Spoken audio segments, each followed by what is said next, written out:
ભરૂચના આમોદ તાલુકાના ભીમપોર ગામે અંધશ્રદ્ધાના કારણે માસૂમ બાળકનો જીવ જવાની ચોંકાવનારી ઘટના સામે આવી છે। આધુનિક યુગમાં આપણે ચંદ્ર ઉપર પહોંચી ગયા છે। તબીબી વિજ્ઞાની પણ અનેક પ્રગતિ કરી ચૂકી છે। જો કે લોકોમાંથી હજી અંધશ્રદ્ધાનું નિર્મૂલન થઈ શક્યું નથી।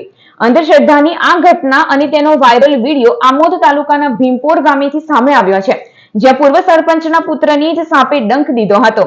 સર્પદંશના આ કિસ્સામાં પરિવાર બાળકને હોસ્પિટલ લઈ જવાની બદલે ભાથીજી મહારાજના મંદિરે લઈ ગયો હતો, જ્યાં રાતે તેને મંદિર પરિસરની બહાર 2 કલાક બેસાડી રાખવામાં આવ્યો હતો।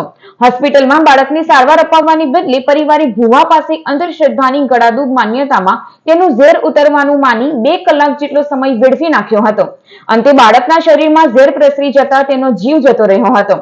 જોકે બાળકના મૃત્યુ બાદ પણ પરિવારે સમગ્ર ઘટનામાં પોલીસ ફરિયાદ આપવાનું ટાળ્યું હતું।